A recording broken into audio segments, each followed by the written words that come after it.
The engine is starting up.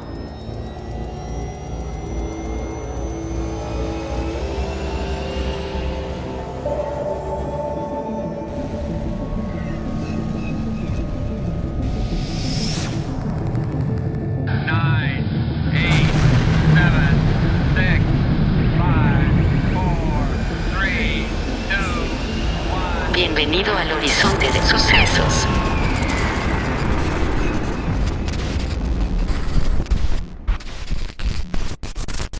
A las 8:15 y 45 segundos de la mañana del 6 de agosto de 1945, Little Boy, una bomba atómica de uranio, explotaba en Hiroshima a 600 metros de altura. 3 días después, el 9 de agosto de 1945, Fat Man, una bomba atómica de plutonio, explotaba en Nagasaki a 550 metros de altura.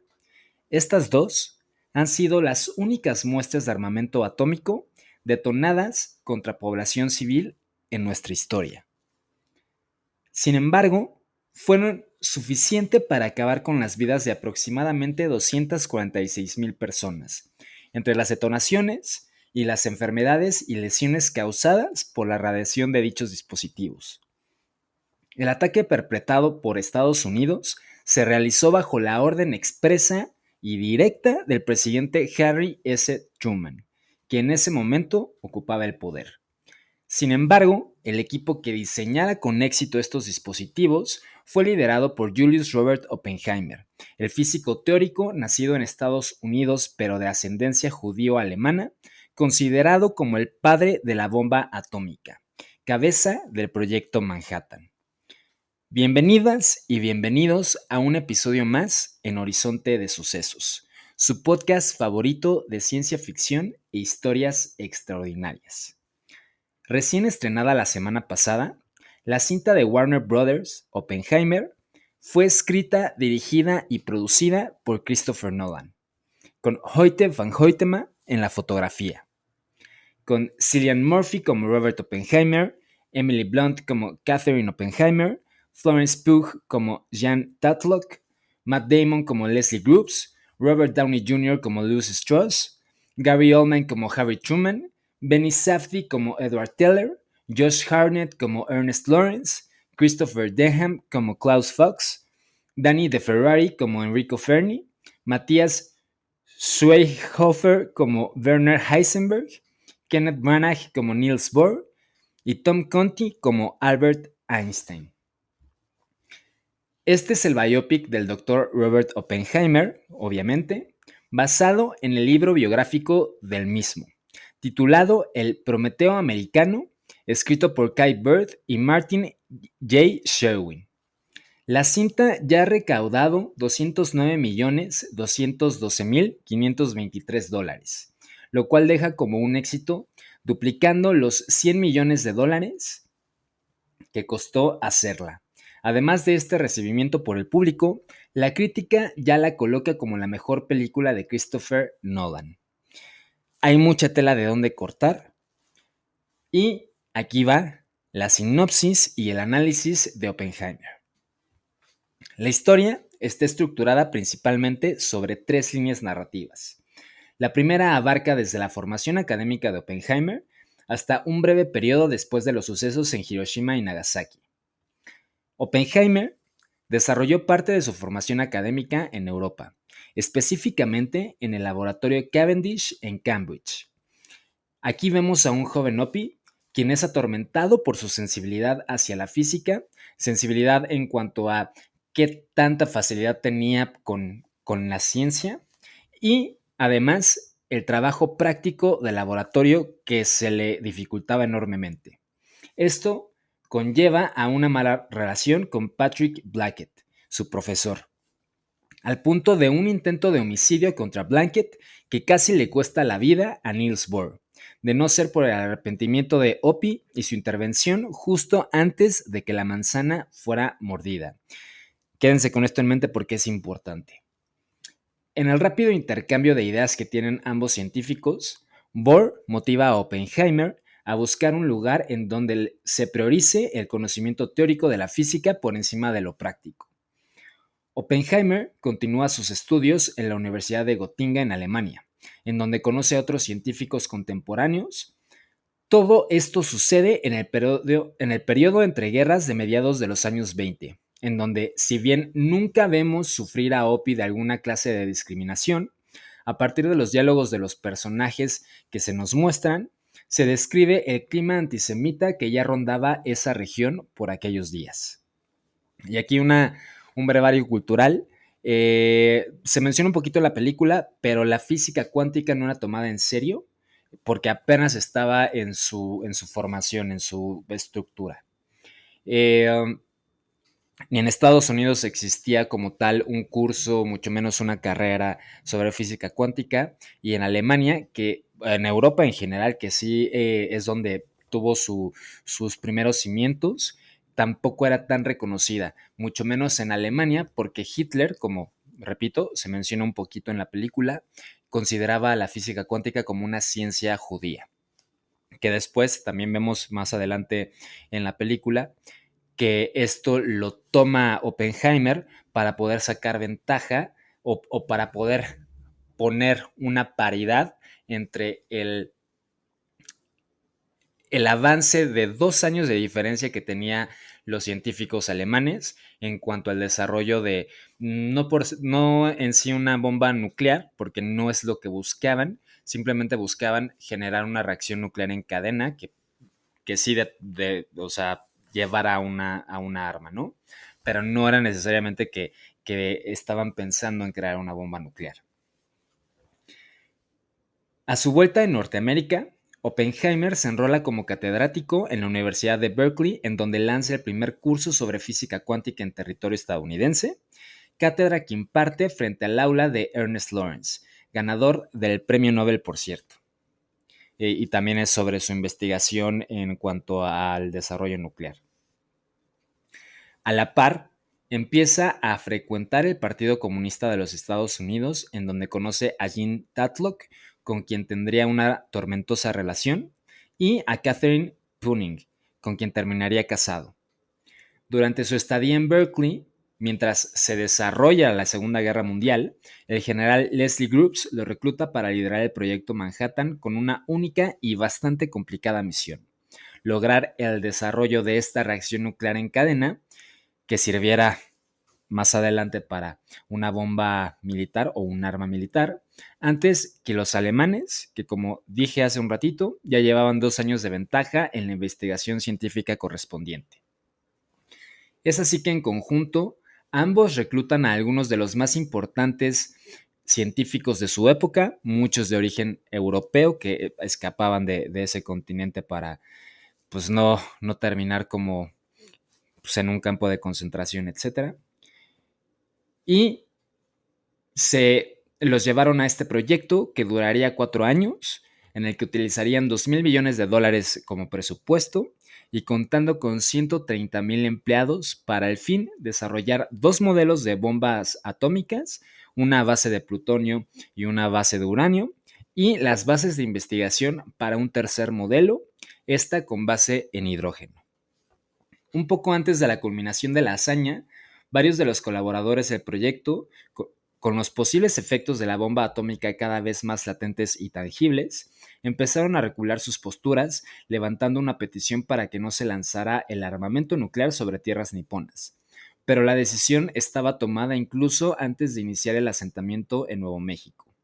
Opie, un poco contrariado, expresa este malestar por parte de la comunidad científica para, luego de que Nagasaki e Hiroshima fueran enmarcadas en la historia, comandar una iniciativa de colaboración con la URSS para la continuación de la investigación nuclear y que esto evitara un conflicto futuro que terminaría siendo la Guerra Fría, y posteriormente la propuesta de prohibición para la investigación y desarrollo de la H1 y en general de cualquier armamento nuclear, porque ya sabían, no únicamente Oppenheimer, sino en general la comunidad científica y el mundo entero, lo que conllevaba desarrollar este tipo de armas, ¿no? El nivel de letalidad de un arma nuclear es altísima.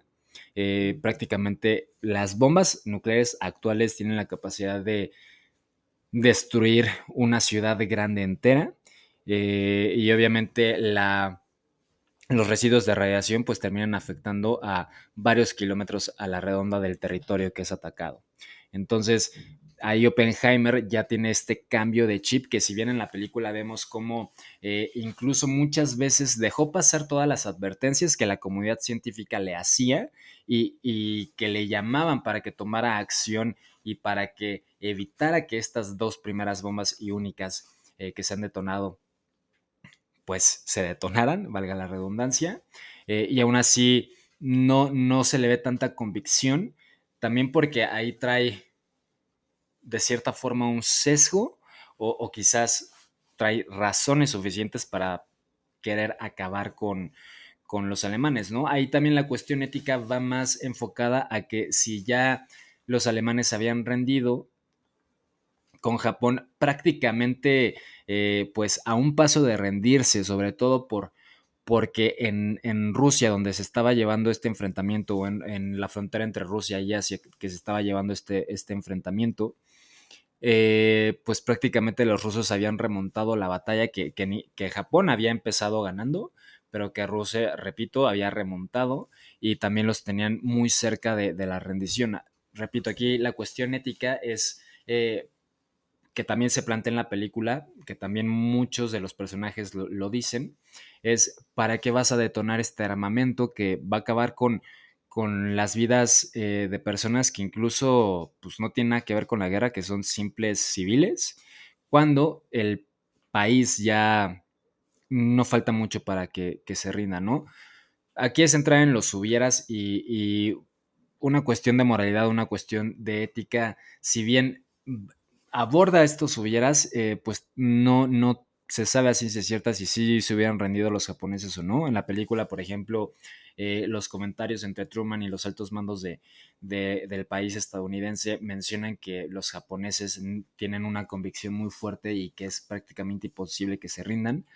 Pues al final, repito, todos son hubieras. Entonces no sabemos qué hubiera pasado si no se hubieran detonado las bombas.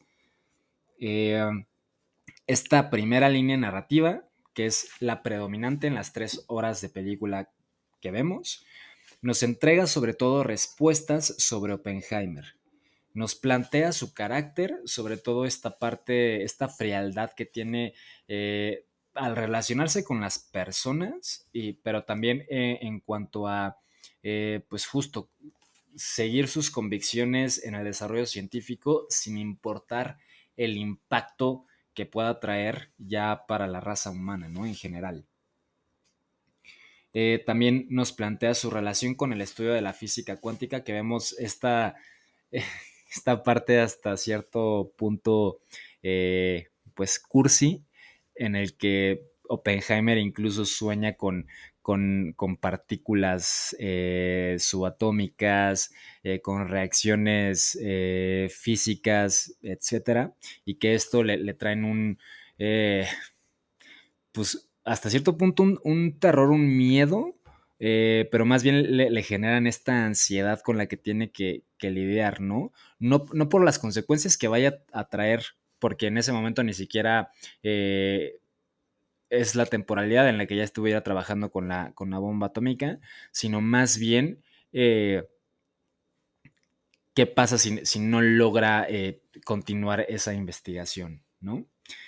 También vemos su motivación desde esta parte de origen que pues tiene ascendencia tanto alemana como judía, y que pues obviamente eso también representaba a nivel psicológico un impacto bastante fuerte, porque pues él es alemán, su país de origen, de nacimiento es o de donde vienen sus familiares, es quien está generando todo este caos desde pues una perspectiva no alemana, y al mismo tiempo, pues su pueblo, hablando a nivel cultural, religioso, son las principales víctimas, ¿no? De este genocidio que se estaba llevando a cabo. Entonces todo esto lo motiva para enrolarse y no nada más aceptar, sino incluso en este diálogo que tiene con Ernest Lawrence, que Lawrence le dice, es que no te van a aceptar en el proyecto si sigues manteniendo tu relación con el Partido Comunista. Pues al final, aun aunque vemos que tenía estas convicciones fuertes, no sobre el comunismo, sino sobre su libre albedrío, pues termina aceptando pintar su rayeta con respecto a este partido, ¿no? Para poder ser considerado para el proyecto Manhattan. Repito, la parte de la convicción y la dedicación a la ciencia, incluso sabiendo las posibles consecuencias, y su aparente arrepentimiento. Digo aparente porque, sobre todo con el final, se deja muy abierta esta parte o esta cuestión ética que tenía Oppenheimer en cuanto a, ¿te arrepientes realmente de haber desarrollado esta arma, de haber conseguido esta arma y pues que en consecuencia se haya detonado? ¿O te arrepientes de que la gente te señale como uno de los principales responsables de uno de los crímenes de guerra más atroces en la historia de la humanidad? ¿No? Entonces, eh, por ahí va esta parte de aparente arrepentimiento.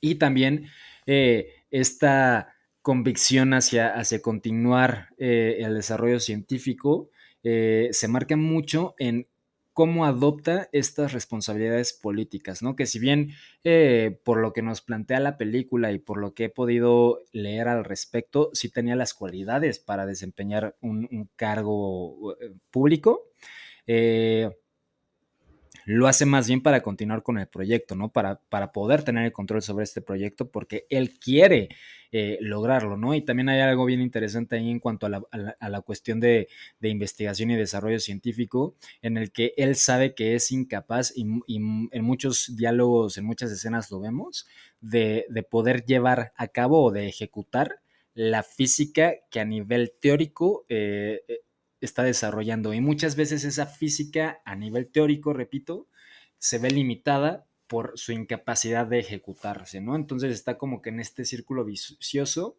y por eso se llena de este equipo de personas súper competentes que son prácticamente, tienen el mismo nivel de genialidad que tiene Oppenheimer, para que puedan hacer esto que él sabe que no puede, y por eso va adoptando estas responsabilidades que normalmente no vemos que tenga un científico, ¿no? Eh, o sea, sí hay ejemplos, pero no es la regla.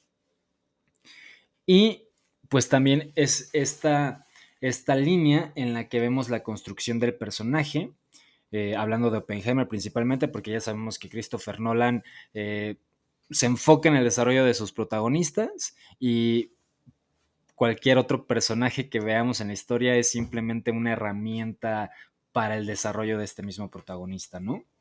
Y también vemos los momentos más álgidos de la curva dramatical en cuanto a que vemos la escena de la explosión, vemos esta cuestión o esta tensión de poder llegar a desarrollar la reacción en cadena antes que los alemanes, etc. Todo marcado por un ritmo vertiginoso de lo que decía, esa carrera contra el reloj. Después, la segunda línea narrativa aborda desde la ocupación de Opie en el cargo de asesor en jefe de la Comisión de Energía Atómica de los Estados Unidos hasta la audiencia a la que fue sometido para otorgarle el permiso de renovar su credencial de seguridad. Oppenheimer llega a la comisión invitado por Luz Strauss, quien le muestra su apoyo y una severa convicción para convencerle de que ocupe el cargo. Oppenheimer, un tanto renuente, termina aceptando. Lo que en principio parece una relación completamente amistosa, termina siendo marcada por la tensión entre las posturas políticas y científicas entre ambos. La situación empieza a escalar con un Strauss conspirando contra Oppenheimer, aprovechándose de su pasada cercanía con el Partido Comunista, sobre todo de su relación con Jean y con su hermano, y varios otros científicos y personas que en general compartían esta ideología política. Todo esto bajo el contexto del marcatismo, que reinaba en nuestro vecino del norte en esos tiempos. El marcatismo, por cierto, debe su nombre al senador republicano Joseph McCarthy, quien desencadenara un extenso proceso de declaraciones, acusaciones infundadas, denuncias, interrogatorios, procesos irregulares y listas negras contra personas sospechosas de ser comunistas. Recordemos que en esta época e incluso antes de que estallara la Segunda Guerra Mundial, sobre todo en este periodo entre guerras, empiezan a haber estas tensiones entre la Unión Soviética y los Estados Unidos, que a la postre desatarían la Guerra Fría, ¿no? Esto sobre todo a partir de sus posturas o sus ideologías políticas que eran completamente contrarias y repito, se empiezan a generar estas tensiones que terminan siendo pausadas por la Segunda Guerra Mundial, sobre todo porque ambos se meten o conforman junto a otras naciones el bando de los aliados y pues tienen que colaborar entre ellos, ¿no? Porque Rusia tenía las mayores posibilidades, sobre todo por la extensión de territorio que poseía la Unión Soviética en ese momento y además las condiciones geográficas que representaban para toda Europa y la conexión con Asia, era un aliado imprescindible para que pues los aliados ganaran, ¿no? Que por cierto Rusia empezó o el papel en el que inició la Segunda Guerra Mundial era más de un aliado de Alemania, pero pues por ahí cuestiones políticas termina pasándose a los aliados, ¿no? Sobre todo por la ocupación de ciertos territorios. Pero bueno, la parte entonces de toda esta tensión termina desencadenando a partir de los años 50 esta situación de marcatismo en el que pues la gente prácticamente si levantaba sospechas de ser comunista o de estar a favor de la ideología comunista, era perseguido, perdían sus trabajos, todo esto que también aborda hasta cierto punto Nolan en la película de Oppenheimer. Después, también lo que vemos en la película que hace Strauss es la manipulación de muchos de los colaboradores del proyecto Manhattan eh, para ocupar sus declaraciones en las audiencias, que obviamente estaban completamente encausadas y terminarían en la, en el rechazo de la autorización de Oppenheimer, ¿no? Esto, pues, ya empieza a girar la historia, o bueno, en esta segunda línea narrativa también se nos muestra mucho la parte de preguntas al respecto, porque sobre todo por cómo está contada la historia, ¿no? Que va saltando entre líneas narrativas, pero esta segunda línea narrativa es en donde se levantan todos los cuestionamientos que muchos se contestan a medias en la primera línea narrativa que ya comentamos y que terminarían de descifrarse en la tercera línea narrativa, ¿no? Pero es sobre todo en donde se plantean estas preguntas. También aquí Nolan forma una sombra de victimismo sobre la figura de Oppenheimer y también sobre el desconcierto o te deja esta duda sobre el resto de personajes están a favor de Oppenheimer, están en contra, va manejando muy bien como que toda esta información, como te va presentando esta información y además explora, repito, el contexto político de la época y la lucha de egos entre estos dos personajes, ¿no? Que al final pareciera que es más sobre todo en esta segunda línea narrativa, parece más que es de una sola banda, hablamos de Louis Strauss, pero que al final en la conclusión vemos que sí era una guerra entre ambos egos, ¿no? Después ya en esta tercera línea narrativa, que es muchísimo menos extensa que las otras dos, prácticamente estamos hablando de el 5% de la película a lo mucho, desarrolla la audiencia entre el Senado de los Estados Unidos y Strauss para aprobar su nominación como secretario de Economía, que era como que su último objetivo.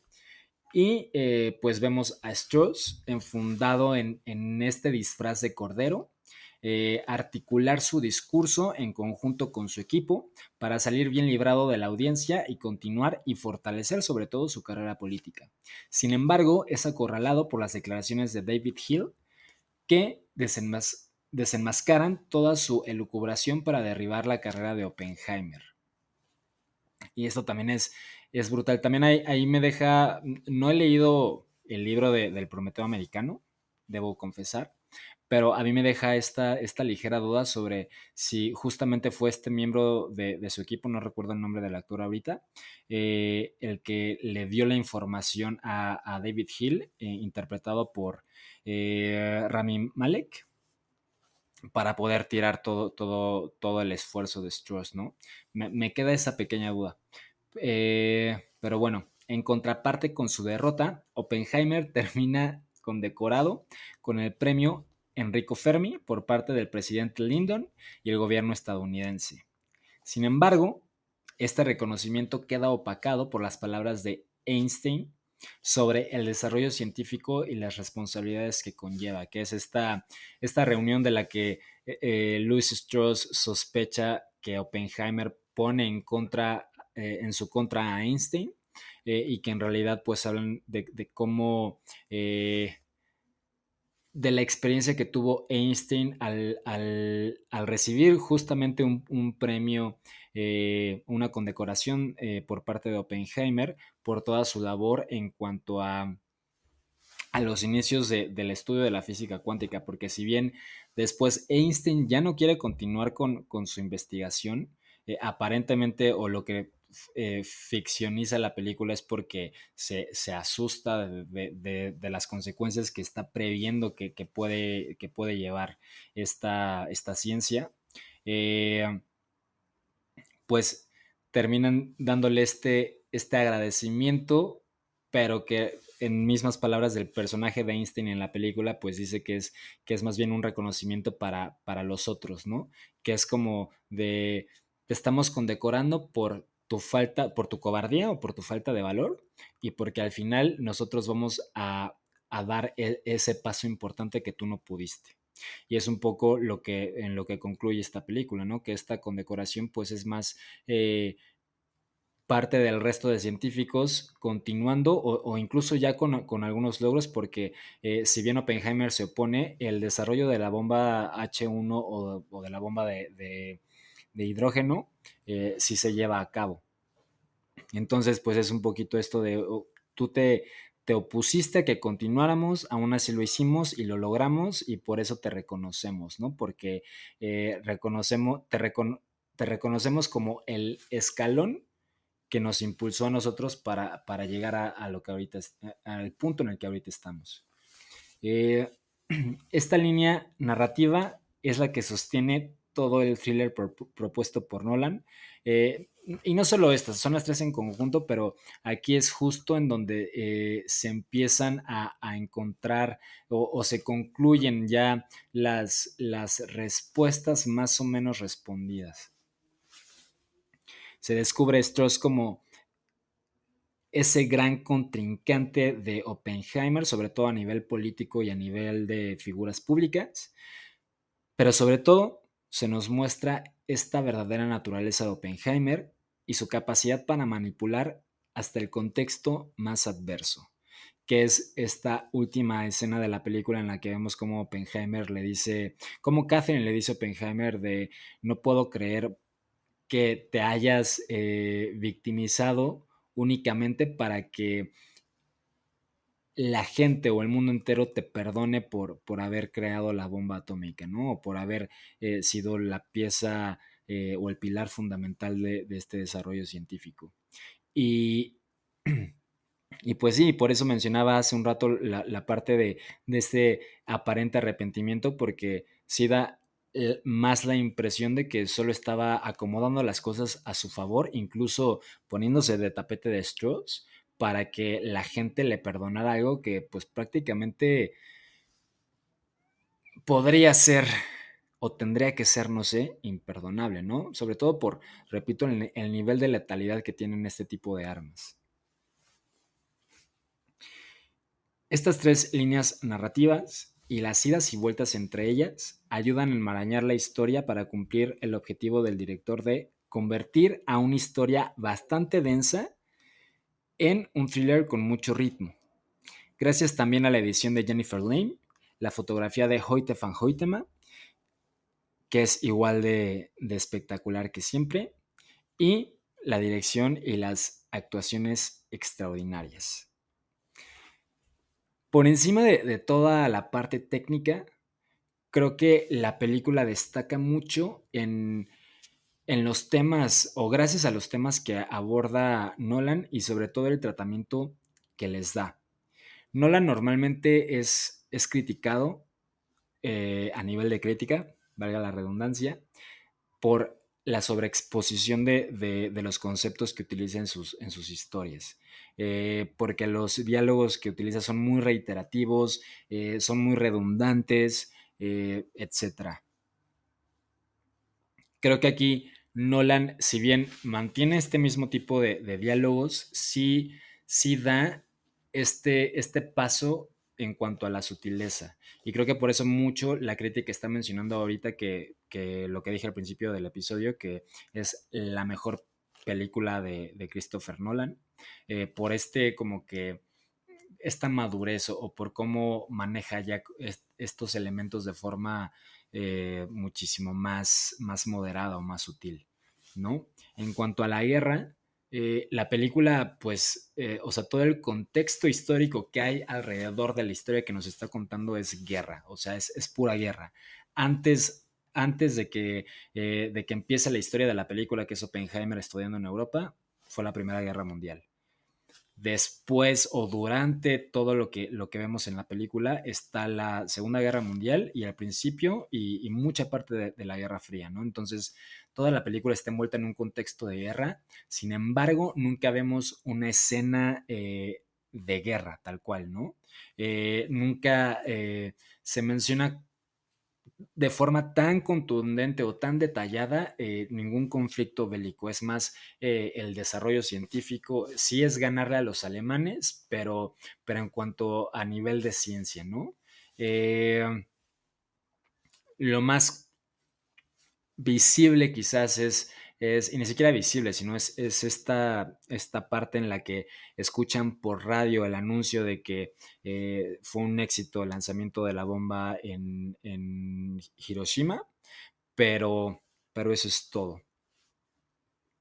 Después tenemos esta parte de la ciencia como la fuerza destructiva que es, o la fuerza aplastante que es, tanto a nivel de destrucción como a nivel de desarrollo para nosotros como especie, ¿no? Y podemos voltear a ver la mayor parte de los más importantes inventos científicos o desarrollos tecnológicos han sido utilizados en la guerra o han sido utilizados, pues sí, en conflictos armados, ¿no? Tenemos la parte de la dinamita, no es la dinamita, es la pólvora, que al final los occidentales le robamos a los chinos específicamente para empezar a construir estas primeras armas de fuego, ¿no? Que al final utilizamos en su contra.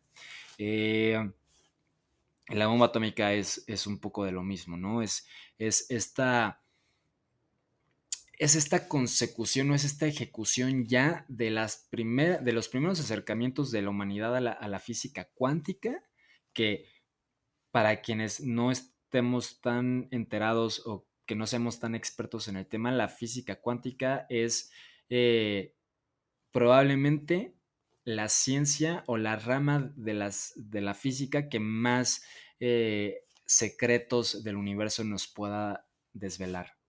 Entonces, es justo esta parte tan importante de la bomba atómica, ¿no? O sea, quizás sin la bomba atómica no hubiéramos conseguido nunca tener los aceleradores de partículas que hoy tenemos, que están en CERN, que es la base de investigación en física cuántica ubicada en Suiza.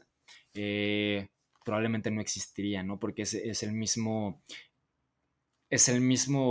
prototipo, es el mismo bosquejo sobre el que está construido, ¿no? Es la misma aplicación de la misma ciencia, ¿no? Únicamente que en otra forma y con otro objetivo.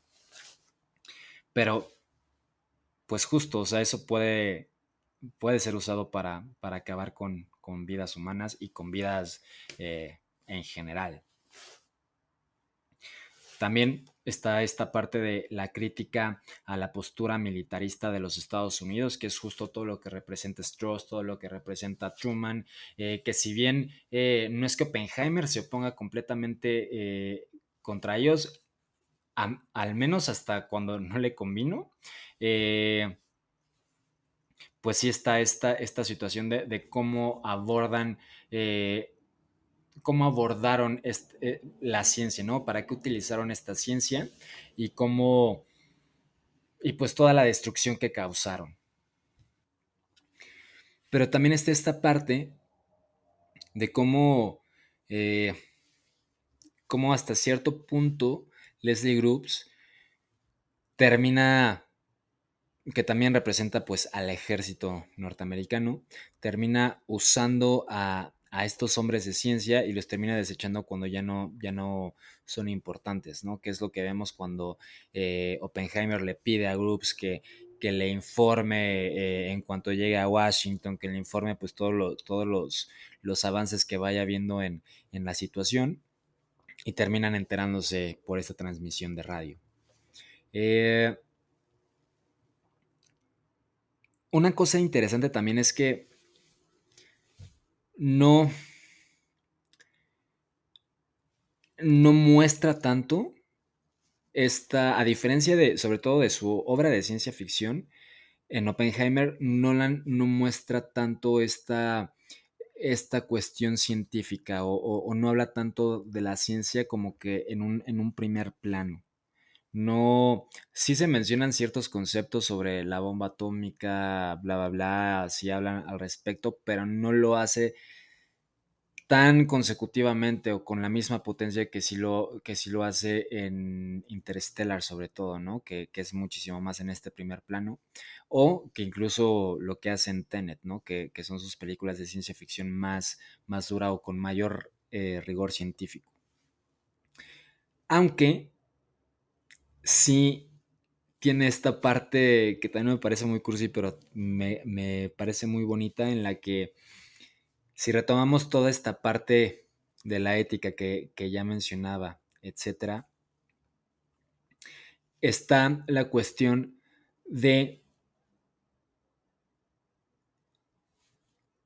que no se enfoca sobre si es ético o si es moral desarrollar ciencia, ¿no? O hacer estos avances científicos sabiendo que se pueden utilizar con buenas o con malas intenciones. Es más que en esta situación en específico, en todo lo que implica el proyecto Manhattan, quiénes son culpables y quiénes no. Que en apariencia quizás, y sobre todo por este tenor o por este discurso un poco de victimismo en el que se envuelve la figura de Oppenheimer, podría ahí como que indicar otra cosa, pero a mí me parece que termina responsabilizando tanto a Oppenheimer como al resto de científicos que aparecen, ¿no? Y por eso es importante que hayan aparecido Niels Bohr, que haya aparecido el mismo Einstein, que hayan aparecido todos estos científicos, porque al final todos fueron parte de lo que terminó siendo la bomba, el desarrollo de la bomba nuclear. Aquí también creo que volviendo, retomando o combinándolo con la parte de la sutileza, es el hecho de que no haya mostrado sangre, ¿no? En toda la película no vemos nada, mencionaba que no vemos ninguna escena de guerra, ninguna escena de armas detonándose, etcétera, contra población civil, y tampoco vemos sangre, que es un poquito, creo que a lo que va aquí Christopher Nolan es que, ¿para qué voy a mostrar sangre en pantalla cuando se derramó tanta en ese momento? Y volviendo a cómo presenta a todos estos científicos como personajes, es justo por eso, porque si bien Oppenheimer lidera el proyecto Manhattan, todos tuvieron esta participación hasta cierto punto. Si Einstein no hubiera redactado esa carta a Truman, avisándole que los científicos alemanes estaban experimentando con reacciones nucleares en cadena, posiblemente para generar un nuevo tipo de arma, Truman y en consecuencia Groups no hubieran empezado a buscar a alguien que pudiera hacer lo mismo en Estados Unidos, ¿no? Que en este caso fue Oppenheimer. Y a su vez, por ejemplo, si Bohr no hubiera alentado a Opie en ese momento cuando Opie estaba estudiando, tampoco hubiera sido capaz de llegar al punto que llegó hablando a nivel de ciencia o de entendimiento sobre la física. Sin Opie liderando el proyecto y sumando a todo este equipo que conformó, quizás tampoco se hubiera logrado la bomba atómica, ¿no? Y quizás, y solo quizás, pues si todo esto pasaba, si todo esto no pasaba, no se hubieran detonado esas dos bombas nucleares sobre el país del sol naciente.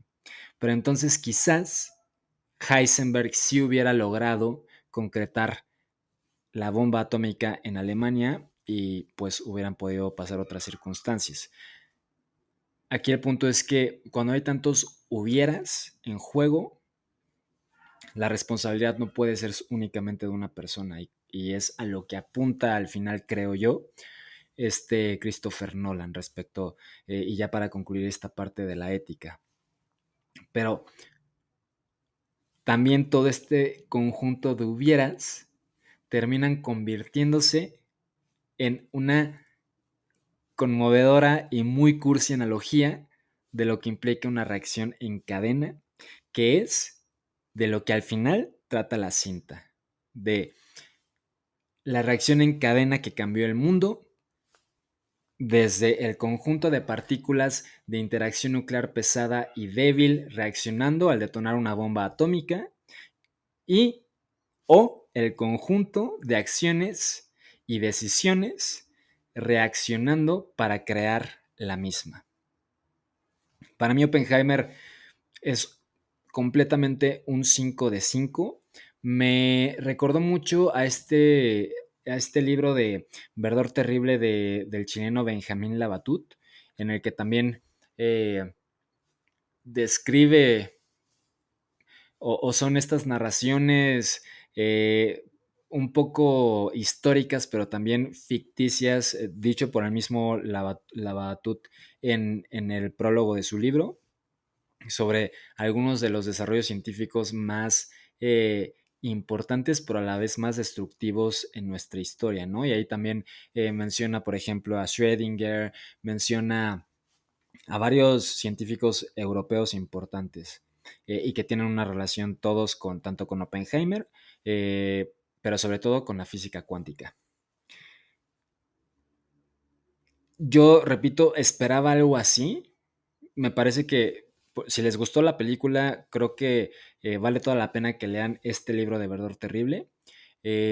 Sí veía algo muy similar desde antes de que se estrenara obviamente la película, pero también me hubiera gustado ver un poquito más que abordara este problema ético sobre el desarrollo de cualquier ciencia y tecnología, pero sobre todo en cuanto a si debemos limitarlo o no, que es un poco lo que decía, o sea, no desarrollas la bomba nuclear. ¿Esto qué consecuencias hubiera tenido para ahorita los avances que hemos tenido en cuanto a física cuántica, en cuanto a interacción de partículas, en cuanto a todo lo que ya sabemos a partir de los aceleradores de partículas, etcétera, ¿no? Que todo va de la mano con la bomba nuclear. Hay otros libros que también, bueno, otras historias, específicamente es un libro que aborda exactamente la misma cuestión, o esta cuestión que para mí faltó un poquito en la película, que es la trilogía de los tres cuerpos, que es el programa de los tres cuerpos, el bosque oscuro, y no recuerdo cómo se llama la última parte, pero son de Cixin Liu, que también vale toda la pena. Es una obra larga. Pueden leer únicamente la primera parte, pueden leer la primera parte y la segunda y no leer la tercera, o pueden leer las tres de corrido, que creo que es cuando más vale la pena tener todo el contexto.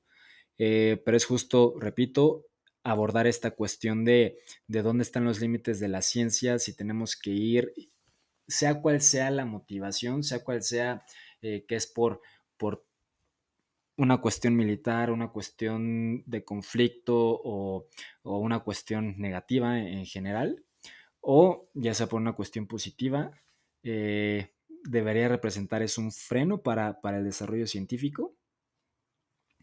Y también me hubiera gustado verlo más porque es algo que en lo que ahonda constantemente Christopher Nolan en estas obras de ciencia ficción, ¿no? Sobre todo las que ya mencionaba, que son Interstellar y Tenet. Pero para hablar de todas estas y de la obra de ciencia ficción en general de Christopher Nolan, lo dejamos para otro episodio. Repito, para mí Oppenheimer es un 5 de 5. Si no la han visto, no sé por qué terminaron este episodio, pero vayan a verla. Vayan a ver en IMAX si pueden. Y ya saben que a mí me encuentran que nos encuentran en redes, en Instagram, específicamente como supernova-la, supernova.la.mx en la web. A mí me encuentran como peralta.peralta.peralta- en TikTok e Instagram y Threads ahora. Me encuentran como Peralta P en Twitter. Y recuerden que este episodio, si lo están escuchando en plataformas, también está disponible en YouTube. Estamos también como Supernova, ahí nada más es Supernova. De todas formas, todas las redes, etcétera, las pueden encontrar en el Linktree de nuestro Instagram, que es, repito, supernova-la. Y nos escuchamos en el siguiente episodio.